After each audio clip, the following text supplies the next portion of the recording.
আসসালামু আলাইকুম। আমরা আমাদের ছোটো বোনের বাড়ির সামনে হচ্ছে শিবরামপুরের হাট, আর সেইখানে খেয়াঘাট পার হয়ে সচরাচর নৌকা দেখা যায় না। এই নৌকা দিয়ে পার হয়ে হাটে চলে যাব আমরা। এই তো মেয়েকে আপনার ভাই সব জায়গায় কাঁধে করে নিয়ে যায়, কাঁধে থেকে মেয়েকে নামিয়ে দিল। বাচ্চাটা দেখেন বসে আছে, ওরা হচ্ছে নৌকা ঠেলে পার করে দেয়। আর মনের ভেতর কি আনন্দ, মনে হচ্ছে ওদের ভেতরে সব আনন্দ। ওরাই নৌকা চালিয়ে নিয়ে যাচ্ছে, ওরাই মানে ই করতেছে। তো আমি বাচ্চাগুলোকে জিজ্ঞেস করতেছি ভালো লাগে, খুব ভালো লাগে নৌকা পার? বলতেছে অনেক ভালো লাগে। তো এই দিক দিয়ে হচ্ছে ওই পারে আবার মানুষ দাঁড়িয়ে আছে এই পারে আসার জন্য। তো বাচ্চাটাকে আমি জিজ্ঞেস করতেছি বাবা টাকা নাই? পরে বললেন না, আমি বাসা থেকে ভাত খেয়ে আসছি। পরে আমি বলছি কি একেবারে টাকা নাই? না, ভাত খেয়ে আসছি তো টাকা লাগে না তো। পরে আমি নামার আগে আপনার ভাইকে ইশারা দিয়ে বললাম কি নামার সময় বাচ্চাগুলোকে কিছু টাকা দিয়ে দিয়েন। আপনার ভাই বলতেছে কি আমি চিন্তা করছি এটা তোমার আগে যে ওদের টাকা দেবো কিছু। তো আপনার ভাই নাইবা যাইতেছে, ওরা টাকায় রয়েছে। পুনরায় আপনার ভাই যে ওদের আবার টাকা দিয়ে আসছে, দেখেন হাসি দিয়ে ফেলছে, ভাগ করে নিয়ে যেতেছে সাথে সাথে টাকাটা। এখন হাটের দিকে প্রবেশ করতেছি। এই তো কিছু কেনাকাটার জন্য গেছি, যেহেতু বোনের বাড়িতে হঠাৎ করে যাওয়া হয়েছে। আর পা অসুস্থ, তো সামনে লেবুর দাম জিজ্ঞেস করতেছে, যেটার মধ্যে মেন আকর্ষণ। মামা বলতেছে লেবুর হালি 40 টাকা, আর ওইটার হালি হচ্ছে 20 টাকা। পরে আপনার ভাই জিজ্ঞেস করতেছে আপনার আগে কেজি হিসাবে বিক্রি করতেন? এই দিন নাই মামা, এখন এটা নিতে পারেন 20 টাকা হালি, আর ওইটা হচ্ছে 40 টাকা হালি। পরে চলে আসলাম কাঁচামরিচের সামনে। মামা কয় টাকা কেজি? পরে বলে 60 টাকা কেজি। আমার চোখের সামনেই একদম আচমকা হারে আমি দেখলাম 3টা মানুষ, 2টা মেয়ে আর একটা হচ্ছে একটু বয়স্ক ওর মা। তারপর আমি জিজ্ঞেস করলাম আপা আপনার বাসা কোথায়? আমাকে বলে আমার বাসা হচ্ছে নেত্রকোনা। আর মেয়েটা দেখলাম কি বারবার ওর মাকে বলতেছে মা হাটে তো জামা উঠছে, যদি কিনা দিতা।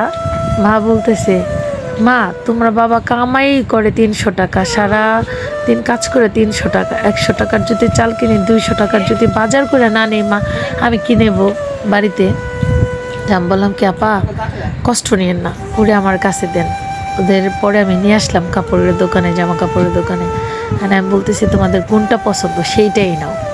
আমি মামাকে বললাম মামা আপনার দোকানে যেটা সবচেয়ে ভালো জামা, সেই জামাগুলি ওদের দেন।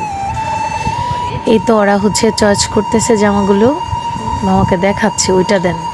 মানে খুশি তার তো হারা, কোনটা নেবে মানে দিশা পাচ্ছে না। পরে মা বলতেছে এটা দেবো না ওইটা দেবো? পরে বলে না আমাকে ওইটা দেন। পরে আমি বললাম মামা দেন, কোনো সমস্যা নেই। পরে ওর মা বলতেছে যে এটা কি তোমার পছন্দ হয়েছে? পরে আমি বললাম হ্যাঁ। তুমি নাও, কোনো ওর মা বললো নাও। পরে আমি বললাম নাও, কোনো সমস্যা নেই। ও লালটা নিল, ওর বোন আবার এখন হলুদটা নেবে। ওর বোনকে ওর মা বলতেছে অন্যটা নেবে? পরে বলে না। পরে আমি জিজ্ঞেস করতেছি যে আপা কী সমস্যা?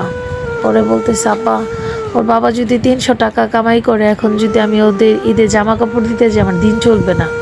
আমার ঘরে আমি 1 কেজি চাল নিয়েও খাই না, প্রতিদিন আনি, প্রতিদিন এটা প্রতিদিন খাই।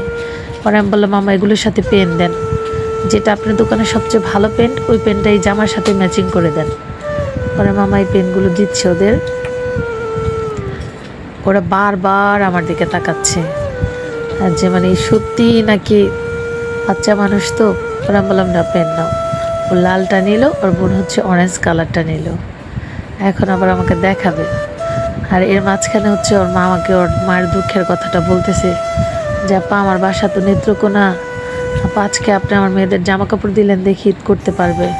ওরা বললাম আল্লাহর ইচ্ছা আপা, আমারও কোনো হাত নেই, আল্লাহ যদি হুকুম না করতো আমি আপনার দিতে পারতাম না আপা।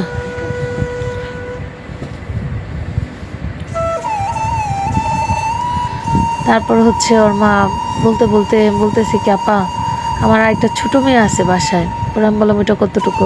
আপা 6 মাসের। ওরা আমি বললাম আপা কোনো সমস্যা নেই, ওর জন্য আপনি জামা নেন।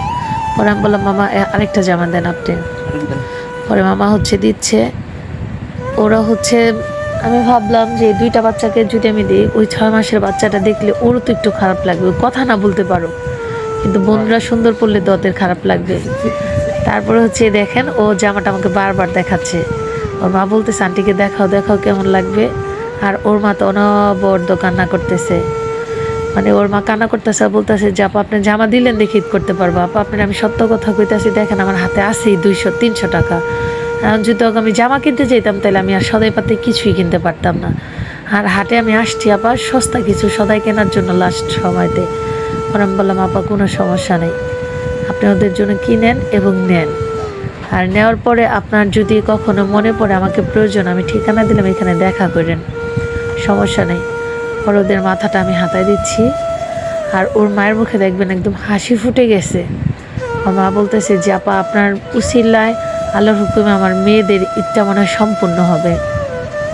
ওরা আমি বললাম কি আপা, দুঃখ প্রতিটা মানুষের জীবনে আসে।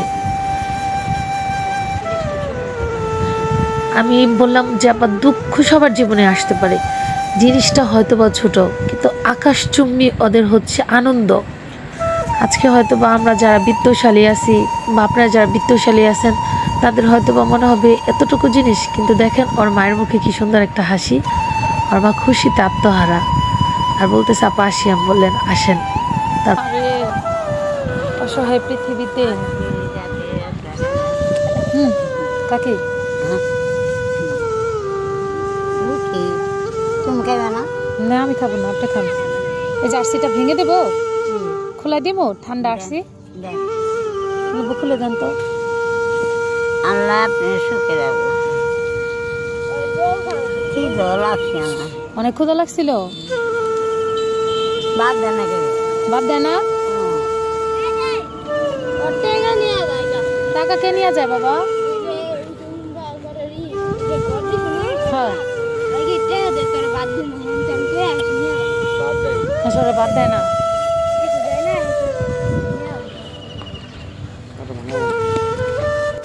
এই খেয়া ঘাটে চাচা পার হতে দেখে মনে হচ্ছে কি সেই 15 বছর আগে শেখানগর ঘাটে চলে আসছি।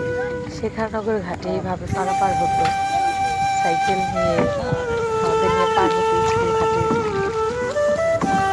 এই তো মানুষ আবার ওঠা শুরু করেছে, যার যার গন্তব্যে আবার পৌঁছে যাবে।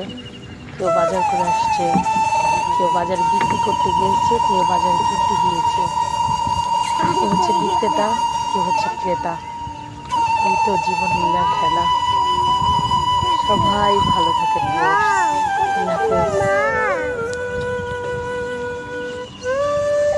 চ্যানেলটা লাইক করেন, কমেন্ট করেন, শেয়ার করেন এবং সাবস্ক্রাইব করেন। আর আমাদের পাশে থাকেন সবাই।